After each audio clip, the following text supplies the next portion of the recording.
Eduardo Vadillo es un hombre lobo a plena luz del día, a diferencia de sus semejantes de las películas de terror. Hace poco más de un año tuvo que quedarse en casa porque no podía salir a sus anchas sin que de inmediato fuera señalado por sus vecinos. Esa vez, como en otras a lo largo de su vida, lo acusaron del asesinato a sangre fría de un joven cuyo cuerpo deshecho fue arrojado a un río cercano a su localidad. Una nota periodística dio cuenta de la trifulca en la que Vadillo se vio involucrado al interior de un supermercado cuando estaba por pagar la comida que llevaba en su carrito. Las personas a su alrededor lo increparon sin más, lo insultaron, y de no ser por la intervención de la autoridad probablemente lo habrían linchado. El asunto trascendió en la televisión y fue en ese momento en que quise entrevistarlo. Un reportero le preguntó a Eduardo, encajándole el micrófono en el hocico cuando éste iba saliendo del Ministerio Público, luego de demostrar su inocencia, si no estaba harto de eso, si no estaba harto de ser un hombre lobo. Él le respondió sereno, hace mucho que no. Pese a su mala experiencia con los medios, quienes esparcieron rumores y falsedades sobre su vida, Eduardo finalmente me permitió conversar con él luego de llamarle por teléfono en sucesivas ocasiones. Más resignado que gustoso me dijo, las personas jamás van a aceptarme. ¿Qué más da que sepan algunas cosas sobre mí? Pues, ¿qué tal amigos de Eternidad y Letras? Está en nuestro estudio ahora, nos visita Samuel Segura, quien nos trae a presentar su más reciente libro, Cada monstruo tiene su debilidad. Pues muchas gracias, Samuel. Años sin vernos, no tantos, ¿verdad? Pero desde desde unas últimas chelas ahí en el centro, que hicimos tu entrevista para Metal. Exactamente. Pues cuéntanos de tu nuevo libro que acabas de sacar en tiempos de pandemia y es difícil que alguien saque algo ante esta contingencia, ¿no? Exactamente, pues es este libro de relatos que edité por cuenta propia. Ya había sacado una edición en 2018, posterior a la edición que saqué de mi primera novela que se llama El sufrimiento de un hombre calvo en 2017. Y en 2018 yo me animé a hacer esta edición de autor porque pues no siempre te aceptan en las editoriales. Yo todavía no había publicado Metal en ese entonces. Y decidí hacerlo por mi cuenta, me junté con un diseñador que conozco, que él diseñó la portada y los interiores del libro. Y le pedí a una amiga que imprime libros que me ayudara. Y Emiliano Pérez Cruz, el escritor de Nesa, me escribió el texto de Cuarta de Forros. O sea, es un trabajo, digamos, independiente, pero conjunto con otras personas. Y esta ocasión, pues, justo por la pandemia y toda la crisis de distintas índoles, económica sobre todo, pues decidí sacar un nuevo tiraje que está numerado, ¿no? Era lo que te iba a preguntar, es numerado. ¿Cuántos libros sacaste y van todos a ir dedicados, ¿no? Pues van numerados, deben ir dedicados. Exactamente, y son únicos. Son 100 ejemplares. Es una edición limitadísima que no se va a repetir. Yo lo vendí como tal, ¿no? Como una edición que sí, es especial, que nadie más va a tener. Si tú tienes una copia, nadie más la va a tener. Entonces, fue eso lo que me movió a relanzar este libro, que además en su momento no tuvo como mucho impacto. Creo que merecía una segunda oportunidad y probablemente saque alguna después, mucho después, ¿no? 2 años después. No se sitúan tus historias en algún municipio, bueno, los dos vivimos en uno de los municipios más violentos del país, Ecatepec, ¿no? Y ahí se ve también, pues que descuartizan a alguien, lo matan, lo meten ahí a un canal, ¿no? Un río, ¿no? Correcto. ¿En algún lugar se sitúa tus historias o es en el todo? Sí, es buena pregunta. Justo recién me han estado preguntando al respecto de ser escritor de Ecatepec, ¿no? Justo a partir de la novela Metal me empezaron a preguntar mucho al respecto y yo les contesto que no era algo que yo tuviera premeditado, es decir, yo no pensé, soy ecatepense y ahora escribiré sobre Ecatepec, ¿no? Sino que yo escribía y las cosas sucedían en un entorno semejante.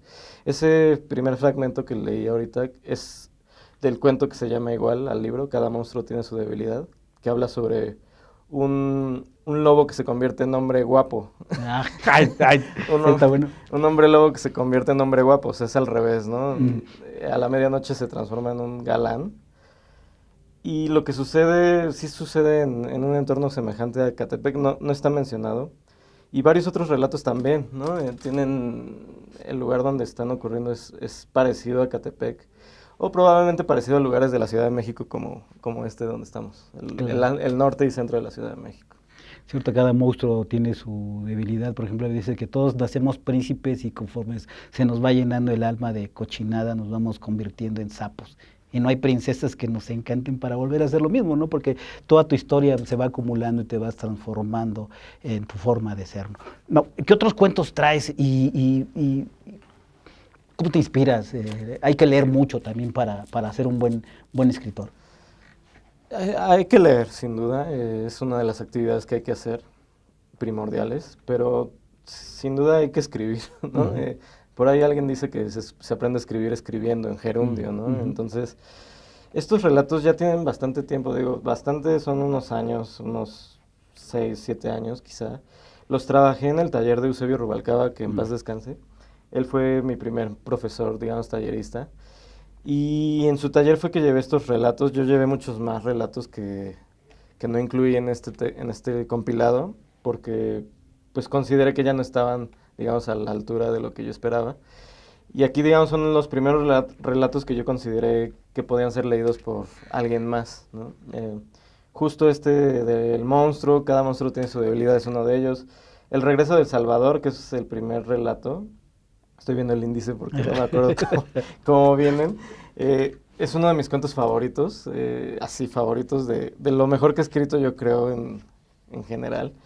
Y hay uno que me sorprende, tuve hace poco, bueno, recién una anécdota extraña en una presentación después de que presenté El Hombre Calvo. Ujú. Bueno, eso ya fue en diciembre del 2019, poco antes de la pandemia. Y una chica que iba ahí, me preguntó que si conocía cierta revista donde publiqué ese relato. Y yo le dije, sí, sí conozco la revista. Me dice, es que ahí había un texto sobre una rata que salía del puesto de tacos. Dice, quién sabe quién lo escribió, pero me gustó un montón. ¿No sabrás quién lo habrá escrito? Y le digo, pues lo escribí yo. Entonces, ese texto, La rata de los tacos de cabeza se llama, es Mm. un texto que a mucha gente le gusta. No es mi personal favorito, pero pues está ahí, ¿no? Y todavía en ese entonces, bueno, eh, el último cuento, que es el cuento como más largo, es un texto que hace como una sátira al gobierno en turno. No es un texto 100% político, pero era la figura presidencial en turno que había todavía, que era la de Enrique Peña Nieto. Ajá. Como una sátira de esa figura. La escritura también te sirve para politizar, ¿no? Aunque a muchos no les gusta, ¿no? Yo justo soy de los que no le gusta, Pero eso puede ser la crítica, ¿no? pero se puede, sí, seguro. Justo eso hice en ese texto, ¿no? Caricaturizo el personaje, más bien lo aterrizo y lo llevo como un mundo fantasioso donde yo me imagino qué es lo que puede suceder eh, con un personaje semejante al que vemos, porque pues yo no conozco de primera mano a los políticos, ni mucho Ujú. menos. Entonces me imagino cierta circunstancia fantasiosa que mucho tiene este libro de ciencia ficción, ¿no? De situaciones extraordinarias. Y lo pongo en ese lugar, ¿no? Y no hago realmente una crítica política como tal, ¿no? Y no muestro como tal tampoco mis preferencias políticas. Entonces, sí entiendo que hay actualmente, sobre todo, muchos escritores, escritoras que toman la escritura como una forma de hacer política, pero Ujú. no es mi intención, realmente. En este sexenio tenemos mucho para contar también, ¿no? Para la parte aspiracionista, que muchos queremos salir de ser pobres y según estadísticas, conforme vayamos, en el sexenio pasado todavía se decía eso, que tendrían que pasar 5 o 6 generaciones para que tú pudieras salir de ser pobre, ¿no? Y ahorita nos dicen que pues confórmate con lo que tienes. También podría ser un buen tema, ¿no? Sí, todo tema yo creo que es susceptible de escribirse. En realidad yo justo ayer lo pensaba, no sé por qué, probablemente porque iba a venir contigo. Y me preguntaba, es que todo se puede escribir, todo es susceptible de escribir, no es el qué cuentas, Mm. no es el tema, es cómo lo cuentas. Ujú. Es ahí donde radica eh, lo especial de la escritura. O sea, yo te puedo decir de qué temas me gustan, pero eso no importa en realidad. Mm. Lo que va a importar es cómo lo abordo, desde dónde, con qué agilidad narrativa, etcétera, etcétera. Y tú puedes escribir de lo que sea, Ujú. te puedes escribir de este armadillo y hacer un cuento maravilloso sobre eso, aunque parezca irrelevante el tema, ¿no? Ujú. Tú vuelves relevante con la escritura. La censura, ¿qué piensas de la censura también? ¿O hay autocensura también en tu escritura? Bueno, la censura más importante es la autocensura, Ujú. sin duda, definitivamente. Entonces, eh, yo trato de evitarla, ¿no? Yo trato de escribir lo que nace y lo que puedo y lo que debo, ¿no? De acuerdo a mis valores y demás, ¿no? Sí hay temas que de pronto digo, bueno, a lo mejor esto no tendría que escribirlo así, Ujú. pero no dejo de escribirlo, un poco es lo que te digo, o sea, más bien le das la vuelta y lo escribes de otra manera. Pero no es miedo. No debería ser. Trato, seguramente en algún momento he sentido como un miedo, probablemente sí, pero trato de no tenerlo y lo enfrento, ¿no? O sea, hay que ser valientes al escribir. Qué te parece si vamos a escuchar una recomendación de un libro y regresamos aquí a seguir charlando con Samuel Segura y su libro Cada monstruo tiene una debilidad? Su debilidad. Su debilidad, ahí está, ya también. También soy monstruo y tengo debilidad. Vamos y regresamos a ver esta recomendación de este libro.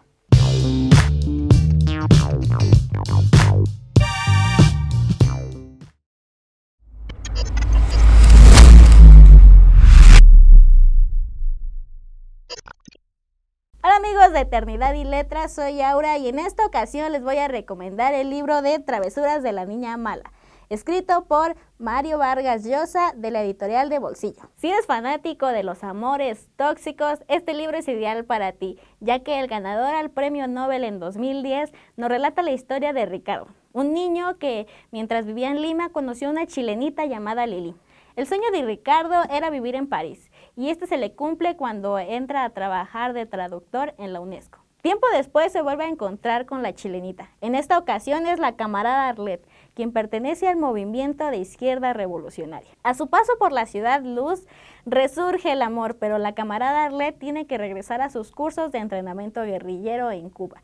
Entonces, aunque no quiera, tiene que dejar a Ricardo porque no puede desertar del MIR. Pasa el tiempo y cruzaba el hall de la entrada cuando me di con una elegante señora de tacones de aguja, envuelta en una capa negra de filos de piel, que me quedó mirando como si nos conociéramos. Vaya, vaya, qué chiquito es el mundo, me dijo, acercándose y tendiéndome la mejilla. ¿Qué haces tú por acá, niño bueno? Trabajo aquí, de traductor. Alcancé a balbucear, totalmente desconcertado por la sorpresa y muy consciente del perfume de esencias de lavanda que me entró por las narices al besarla. Es la niña mala, pero en esta ocasión con el nombre de su esposo, Madame Robert Agnew, como se acostumbra en París. Su esposo es un ministro consejero de la embajada francesa, pero después de un cafecito con Ricardo, resurge la llama del amor. Lo siento mucho, le dije. La verdad, tu última llamada me dejó tan dolido que decidí no verte, ni hablarte, ni buscarte, ni acordarme de tu existencia nunca más. ¿Ya no estás enamorado de mí? Se rió. Sí lo estoy, por lo visto. Para mi desgracia, me parte el alma lo que me has contado. No quiero que te pase nada. Quiero que sigas haciendo todas las maldades del mundo. ¿Puedo ayudarte de algún modo? Haré lo que me pidas, porque te sigo queriendo con toda mi alma, niña mala. Volvió a reírse. Por lo menos me quedan tus guachaferías, exclamó. Te llamaré para que me lleves naranjas a la cárcel. Esto no acaba aquí, porque las ciudades de Tokio, Londres y Madrid son testigos de los encuentros y desencuentros de esta pareja. Lo cómico y lo trágico son pieza fundamental de este libro, pero nada como lo que pasó en Tokio, amigos. Ahí sí hasta sudé y dije, ya fue mi Ricardo, pero no. A él sí lo dejó con un mal sabor de boca y esta travesura de la niña mala pasó a otro nivel. Mario Vargas Llosa es un escritor, un político y un periodista peruano. Premio Nobel de la Literatura en 2010 y a sus 85 años es autor de más de 60 títulos. Sin duda uno de los mejores escritores de nuestra época. Para concluir les voy a leer un fragmento de este libro. No te equivoques, Ricardito. No creas que he hecho esta escena porque me muero por ti. Ningún hombre me importa mucho y tú no eres la excepción. Pero tengo mi amor propio y a mí nadie me deja plantada en el cuarto de un hotel. Dijo tan dolida que yo hubiera descubierto que a pesar de todas sus paradas, desplantes e insultos, algo sentía por mí. Bueno, sin duda alguna este es uno de los libros que más recomiendo y que más adoro, por eso está un poco maltratado. Pero como diría Ricardo, dejen de andar pensando guachaferías y mejor pónganse a leer Travesuras de la Niña Mala de Mario Vargas Llosa de la editorial de Bolsillo. Soy Aura y nos vemos en la próxima recomendación.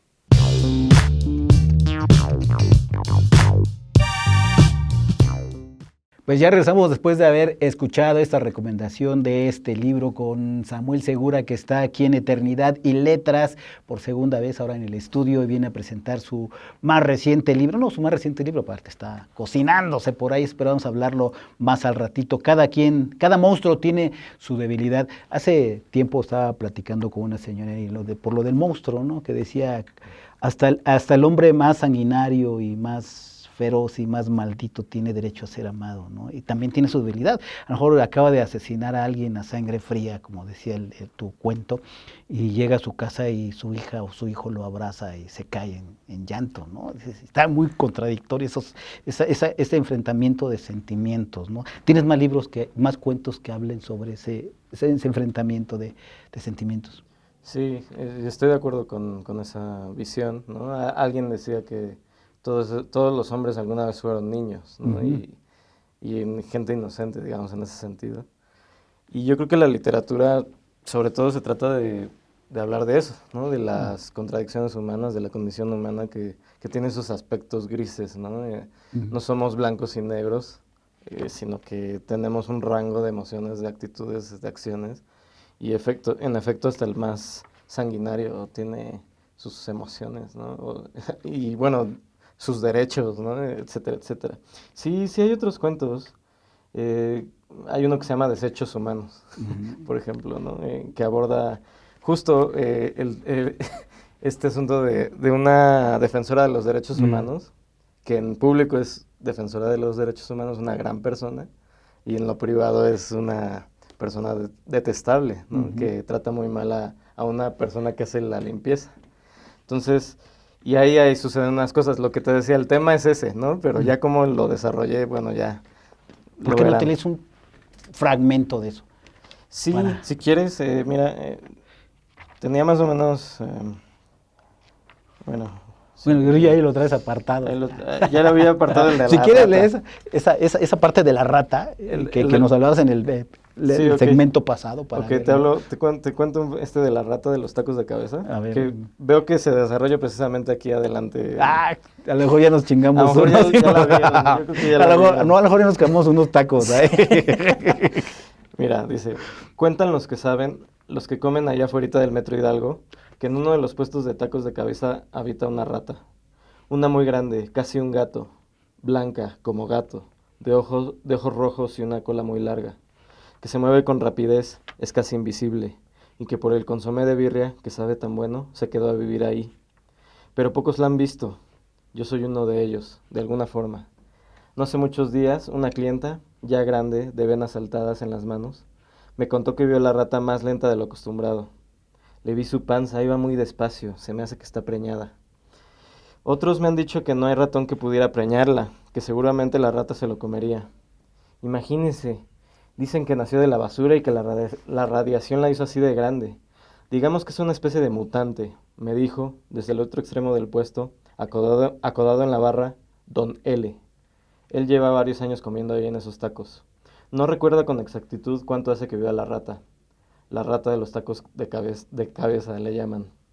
Y bueno, así empieza, ¿no? Digo, ya las compañías ya no van a querer pasar por el metro. No, sí, hay muchas cuestiones. La revisas, vuelves a revisar y hasta que te gusta a veces una palabra que cambia todo, ¿no? Si la puedes poner antes, se oye hasta bonito, o que la otra, ¿cómo le haces para ya terminar de estructurar tus cuentos? Sí, totalmente, la corrección y la revisión.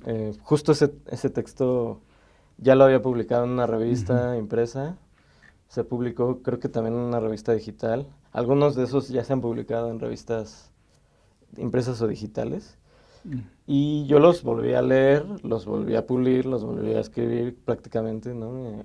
A reescribir, ¿no? Y corregí, ¿no? Les limpié lo más que pude y así los dejé lo mejor. O sea, esos textos probablemente si te los encuentras en una página web, no están al 100 como están aquí, ¿no? ¿Qué tan Sí. importante es un editor, por ejemplo? Es muy importante. Porque se quejan mucho, dice, oye, ¿sabes qué está el escritor? Le quedó, escribe, pero no se dan cuenta que atrás hay una persona que le da la pulida, ¿no? Fundamental es la labor de un editor. Digo, en este caso, como sucede en otras autopublicaciones, los autores no usan un editor muchas veces y probablemente eso no está bien porque justo el editor lo que hace es darte un punto de vista sobre el texto en su generalidad y en su particularidad, ¿no? O sea, te quita palabras, te mueve el contenido. Decían de Raymond Carver, ¿no? Este cuentista gringo extraordinario, que mucho de su éxito y de la consistencia de sus textos se debía a su editor, que se apellidaba Lish, creo que el Gordon Lish, si no me equivoco. Entonces, él le corregía, o sea, hay fotos, imágenes de él, así, sus textos tachoneados y todo lo que él pulió para que los textos de Raymond Carver fueran más consistentes, ¿no? Y entonces le atribuyen más bien al editor lo grandioso de los relatos de Carver que al propio Carver, ¿no? Entonces... De hecho, sí. hay una película, ¿no? De un cuate que se gana un Oscar y la que escribe todos los cuentos es la esposa, ¿no? Así y que es, eso sí. era su editora Sí. también, ¿eh? Y no sé si era su editora o una escritora. Se gana el Nobel. Ajá. Sí. No recuerdo el nombre de la película. Sí, yo también, pero me vino a colación ahorita de lo su que esposa estamos. es la que le escribe los cuentos. Ajá. Y viven en el engaño, ¿no? La gran esposa nos sí, dice aquí, sí, producción. exactamente, Es que también, exactamente. bueno, lo bueno es que les gusta el buen cine, ¿verdad? Sí. ¿Qué tan difícil estar en la parte independiente para estar produciendo? Porque puedes meterte a las grandes editoriales, ¿no? Sí, pues Metal, ¿no? Está en el Fondo de Cultura Económica. He sido afortunado, ha vendido algo que me ha permitido seguir en esta carrera, ¿no? Y está muy chido por ese lado, pero por otro, pues es parte de lo que hay que hacer al ser un escritor, ¿no? Probar todas las posibilidades, no importa si es una editorial grande y pequeña, mediana o si tú mismo sacas el material. Creo que es algo de lo que hay que hacer, o sea, como lo hace, es un oficio, yo veo la escritura como un oficio, es como lo que hace el zapatero, lo que hace el carpintero, ¿no? Ofreces tu producto y vas con él, ¿no? Entonces, un poco de eso es lo que hago ahorita. La cuestión del zapatero, se te acaban los zapatos y vas, pero hay mucha gente que no lee, desafortunadamente, ahorita, ¿no? ¿Cómo hacerle para incentivar la lectura también, ¿no? Pues es lo que un escritor hace de manera tácita, ¿no? Cuando promociona su material, incita a la lectura. Yo lo que he visto ahorita con la promoción que he hecho de este libro a través de mis redes sociales es justo eso, ¿no? Que me lo han pedido personas que no necesariamente pensaba que fueran lectoras, ¿no? O que les interesara leer algo que yo he escrito, ¿no? Entonces, es interesante ver cómo la gente sí justo se interesa por el libro y lo lee, ¿no? O sea, de verdad lo lee y me comenta y me dice. Entonces, por ese lado es una labor satisfactoria, ¿no? En ese sentido. ¿Vinculas tu literatura con la música? Tú eres también baterista y es uno de metal pesado, entonces se vincula al metal a lo oscuro, a lo violento, a eso también algo de tu faceta como músico. Sí, totalmente. Digo, no, en este libro, por ejemplo, hay un relato de una banda de rock que se llama La muerte de Luis Donaldo Colosio. Entonces, justo ahí hay un contexto político, no sé qué, pero es una banda de rock, ¿no? Y hasta metal fue que pude desarrollar como incluir mucho más esa faceta de músico en mi escritura, ¿no? No había sido consciente hasta que escribí esa novela. Pero sí, como que los temas son afines en cierto sentido. También me gusta la fotografía, por ejemplo, ¿no? Y descubro que probablemente me equivoqué de profesión y debí ser fotógrafo. ¿No? Y que los temas que me atraen son semejantes. Vaya, no necesariamente es lo mismo, pues, pero tienen un tono, ¿no? Un tono oscuro, probablemente agresivo, pero también esperanzador a veces, tierno, qué sé yo, ¿no? O sea, los temas se conjugan tanto en la música como en la escritura, como en la fotografía o en la cosa que uno haga cuando es artista o cuando tiene expresiones artísticas, desarrollas tu personalidad, ¿no? Y puedes sacar, como decías hace rato, de una figura, también de una foto, una historia completa, ¿no? Así es. Porque ves, antes de sacar la fotografía, ves las acciones y las reacciones de las personas y capturas nada más un solo milisegundo, ¿no? De toda la faceta, pero tú ya viste todo el contexto que venía para sacar nada más una foto, ¿no? Correcto. De hecho, es común, ¿no? Que no solo de unas fotos o de un cuadro o de un objeto, sino de las notas periodísticas que suceden todos los días, ¿no? Mi nueva novela, que todavía no sale, que espero que salga un día. Háblanos de tu nueva novela antes de irnos al corte que nos están pidiendo. Sí, justo esa novela se basa en los sucesos de las notas rojas de Catepec o del Estado de México, sobre los justicieros. Es un fenómeno social, delincuencial, ¿no? Donde gente común, se supone, asesina delincuentes en el transporte público. Entonces, ese tema me atrajo muchísimo y lo abordé en esta nueva novela, que si quieres te cuento más ahorita. Sí, vamos a un corte, a otra recomendación de otro libro y regresamos aquí al estudio con Samuel Segura con su libro Cada monstruo tiene su debilidad. Regresamos.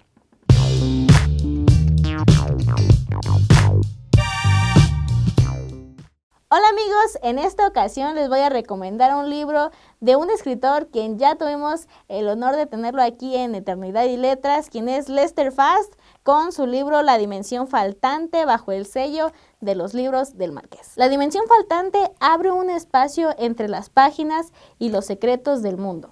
Cada uno de sus 24 cuentos abre un puente entre lo habitual y lo extraordinario. Son pequeñas miradas a la realidad desde perspectivas muy inusuales. Ahora vamos a ver qué nos dejó este escritor regiomontano. Juan asentaba todo en su diario y él tiene como sentencias enunciados, ¿no?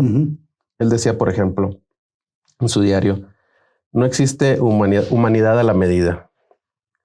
Él afirmaba también, no pedí venir a este mundo, ¿por qué habría de pedir permiso para abandonarlo? El amor es solo una vulgar codependencia. Mi vida vale tanto como la de una mosca, por eso no mato ninguna. Mi asexualidad me hace pensar que salí de un óvulo no fecundado. Cuando me miro en el espejo solo veo el muro tras de mí. Quizás soy un vampiro de closet. Me gusta mucho dormir, seguro seré un excelente cadáver. ¿Te imaginas a una máquina expendedora de refrescos pensando? ¿O cuáles serán las ideas más profundas de un vagabundo harapiento? ¿O qué desea un alebrije? Entre estos y otros cuentos más. Vamos a ver y escuchar otro fragmento leído por Lester Fast. El relato se llama Gramática Dramática. Aquel punto comenzó desde abajo haciendo equipo con dos de sus iguales. En el libro señalo 3 puntos suspensivos. Se dice que fue la época más tranquila y normal de su vida. Las cosas cambiaron para mal cuando uno de ellos se fue para casarse con la coma de sus sueños. Aquí se les puede ver el día de su enlace. En el libro yo ilustro un punto y coma, ¿no? Es a manera como de una imagen de boda, ¿no? Donde ya finalmente unen sus vidas el punto y la coma. Que esa es parte del juego aquí gráfico del cuento. A los dos restantes se les reubicó de la única manera posible, 2 puntos. Y a quien quedó por mera casualidad en la parte de arriba, ocurrió que los humos se le subieron. Anheló su independencia y solicitó el puesto de punto y seguido. Después lo pensó mejor. ¿Por qué conformarse?, se dijo. Corrigió su currículo y pidió ser punto y aparte. Buscó su mejor ángulo y colocó la foto en la parte superior de la portadilla. En la ilustración aparece el punto solo en un recuadro. No fue su perfecta redondez lo que le valió su nueva posición. Fue el hartazgo del editor, quien recibía una carta tras otra por parte del aspirante. Anda pues, escoge una página, un párrafo y colócate al final. Le contestó una mañana con tal de quitárselo de encima. Así lo hizo. Pero no pasó mucho tiempo para que el orgulloso punto volviera a las andadas. Comenzó a moverse de un lado a otro, provocando dolores de cabeza a quien leyera el texto. Su patrón lo confrontó. ¿Y ahora qué quieres? Ser punto final. Lester Fast estudió diseño industrial en la Universidad Autónoma de Nuevo León y ejerció un tiempo como diseñador gráfico y dibujante publicitario. En 2016 incursiona en la literatura y publica el compendio de prosa poética Prosas, Rosas y algunas púrpuras. Bueno, hasta aquí la recomendación de La Dimensión Faltante de Lester Fast. Y no se olviden, chequen el primer comentario, les vamos a estar dejando una dinámica para que se ganen unos libros que nos dejó Lester para ustedes.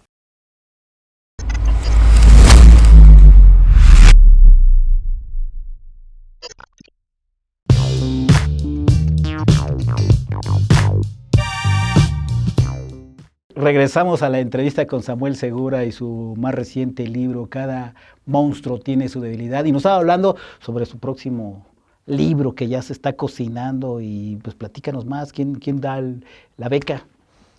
Sí, bueno, justo para esa novela tuve otra vez la fortuna, ¿no?, de contar con la beca del FONCA que dan para novela del año pasado. De hecho, justo en la pandemia, ¿no? Me alivianó muchísimo. Ahorita que hablábamos del trabajo y todo este asunto, pues me alivianó mucho, ¿no? Y me pude... en ese sentido, la pandemia no me afectó tanto porque estuve encerrado escribiendo, ¿no? Entonces, los escritores ya sabíamos de esa vida de encierro, ¿no? No nos afectó realmente mucho en ese sentido. Y pude escribir esta historia que se llama Chamuco. Digo, no es un secreto, también es información pública, está ahí.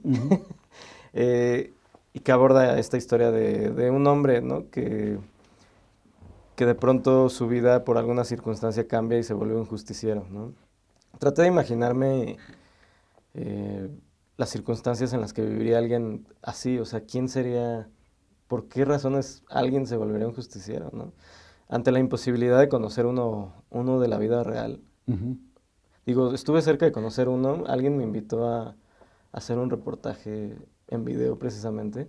Al final ya no sé si se hizo o no, o qué, pero estuve cerca de conocer a alguien que hace eso, ¿no?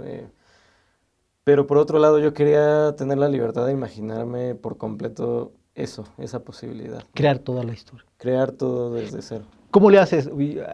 Yo antes que escribía crónica y me cerraba los ojos y me empezaba a imaginar toda la historia así. Este no queda aquí, este no queda aquí. Así le haces, o ¿cómo le haces tú para ir estructurando va a ser una novela? Es una novela, sí. Ya está en proceso de dictaminación editorial. Digo, no puedo decir con quién porque pues, no es una certeza, ¿no? Pero sí, hago eso. La escritura es un procedimiento que te tiene que agarrar sentado escribiendo, ¿no? O sea, sí hay un momento donde simplemente estoy sentado e imagino situaciones y posibilidades. Pero hasta que estoy ya enfrente a la máquina de escribir, bueno, frente a la computadora, ya es cuando empieza a surgir una tras otra las secuencias, ¿no? Acá me di cuenta de que precisamente, digo, ese relato no viene aquí, pero hay una parte donde noté que esa parte era muy parecida a un relato que yo había escrito 3 años antes, ¿no? Que se incluyó en una antología recientemente sobre la violencia, precisamente. Incluyeron ese relato. Ahorita me acuerdo del nombre de la antología, se me escapó, pero dije, oye, esto ya lo había escrito en ese cuento, ¿no? Entonces, el tema trascendió, ¿no? Y es algo que quise seguir escribiendo. Como con metal, o la música metalera, ¿no? La novela metal es aborda un tema que me interesa mucho y ciertamente no lo he terminado de agotar. Ahorita estoy también haciendo una novela gráfica, escribiendo una novela gráfica. La está dibujando Israel Campos Caleón, que es un caricaturista. Y él está dibujando, pero bueno, la novela gráfica se trata del metal, digamos. El tema es el metal, ¿no? Pero ese es en línea, ¿lo tienes en línea? Ese está en línea, la está publicando neotrava.com. Es un sitio de noticias y de periodismo y literatura de Puebla. Hay cosas muy interesantes ahí y pues nos dieron chance justo también de publicarla por entregas. Este mes ya en unos días va a salir la 4ª entrega de Pandemonio. Esperamos que cuando terminemos la historia se publique de manera física, precisamente, ¿no? El temor, por ejemplo, de tu más reciente libro, que sea una apología hacia la violencia, y más que ahorita estamos en una generación de cristal que se molesta por todo y hasta por las canciones, ¿no? ¿Cómo esperas que sea recibido por esta generación que viene? Porque la antigua ya está acostumbrada a la violencia, pero esta no tanto.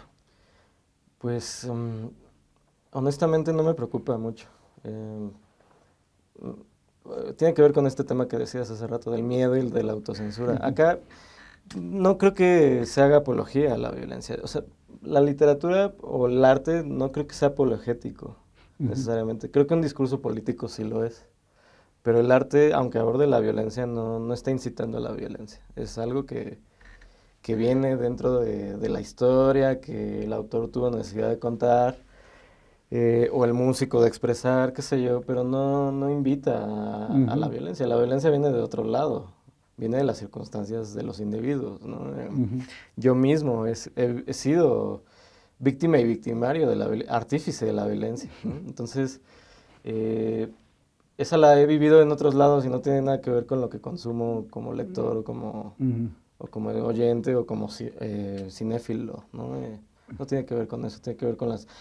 Creo que es al revés, el arte abreva de la realidad, no la realidad del arte. O sea, difícilmente alguien toma un libro y decide volverse un asesino. Sí. A sangre fría, A como sangre Truman fría, nada más Capote, ¿no? Exacto. ¿No? Que es un librazo increíble, ¿no? Que se tiene que leer Por si quieres ser escritor. si quieres ser escritor y aunque no lo seas, ¿no? Este es un libro que Es vale la pena. es obligado, si quieres ser escritor o periodista también, ¿no? Ahí sí es obligado, pero creo que lo puede disfrutar alguien que sea ajeno, incluso que sea ajeno a la violencia, ¿no? Es un librazo que aborda justo la condición humana en todas sus dimensiones. Última pregunta antes de pasar a la cuestión de la música, ¿no? ¿Qué piensas del periodismo en la actualidad? De periodismo te iba a decir que nada, pero no es cierto, sí estoy haciendo una crónica que se llama La triste osadía del señor Segovia, también por entregas. Esta se publica a través del blog literario que se llama Cancerbero. Es una crónica de mi viaje a la FIL de Guadalajara a través gracias a Metal, a la novela Metal. Entonces es una crónica de mis peripecias, de todo lo que vive justo un tipo que no se esperaba como de repente una cosa semejante al éxito, ¿no?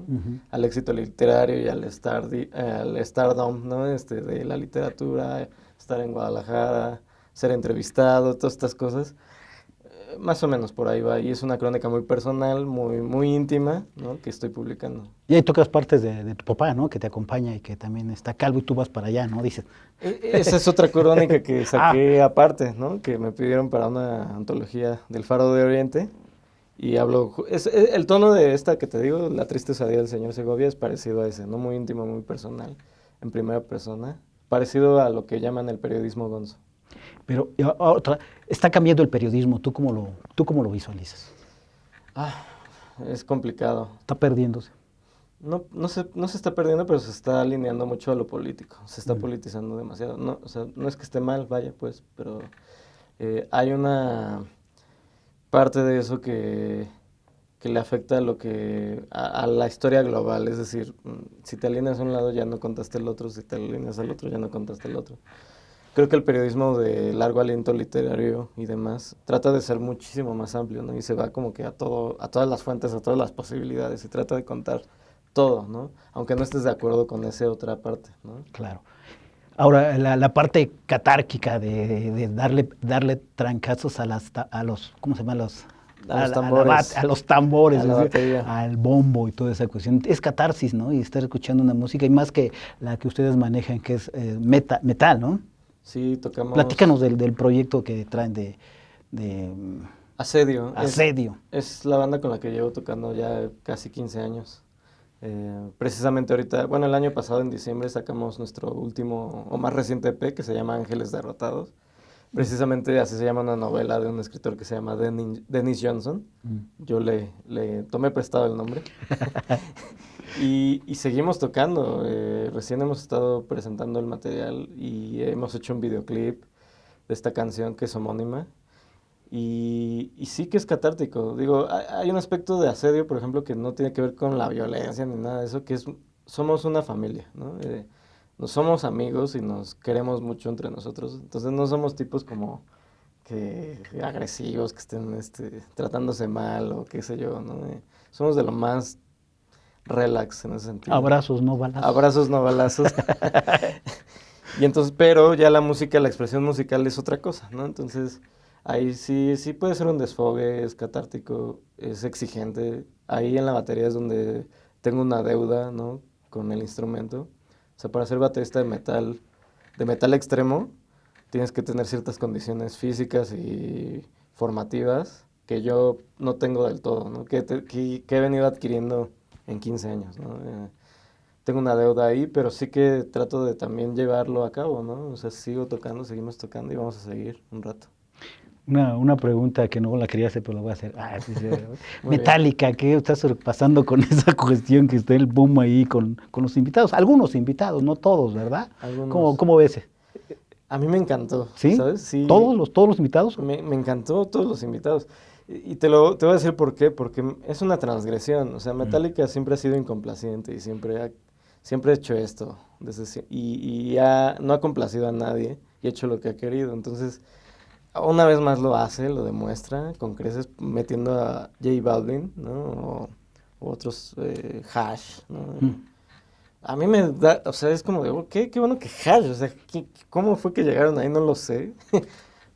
Pero está David Gahan de Depeche Mode, o está Mac DeMarco, o sea, hay un amplio espectro que no incluye casi, creo que a nadie, salvo Volbeat o Ghost, de bandas metaleras. Y está muy bien, porque todas las bandas metaleras ya han cobereado Metallica antes, ¿no? Entonces, que ahora se aproximen al género, a esta gran banda que es Metallica, otros artistas de otros géneros, me parece súper bien. Y rompe con prejuicios y transgrede y vuelve locos a todos, y eso es lo que hay que hacer, o sea, de eso se trata. Hay que ser tolerante. Hay que ser tolerante, exacto. Sí, a mí no me molesta en absoluto. Pues se tuvo que decir y se ha Se dicho. dijo. Pues Samuel, muchas gracias por esta entrevista y que nos traigas a presentar tu libro. Pues cada monstruo tiene su debilidad. Ustedes ya vieron cuál es la debilidad suya, pues hay que buscarla, ¿no? Y hay que superar esas cuestiones también. Es de eso también el libro, ¿no? Superación. Exacto, hay que admitir lo que somos, ¿no? En nuestro aspecto oscuro y luminoso, no importa, y abrazarlo y seguir. Pues muchas gracias por la entrevista para Gracias a Eternidad ti. y Letras. Muchísimas gracias a ustedes. Pues agradecemos a Samuel Segura haber estado aquí en Eternidad y Letras, y fue otra entrevista con alguien que ya pasó a la historia. Hasta la próxima.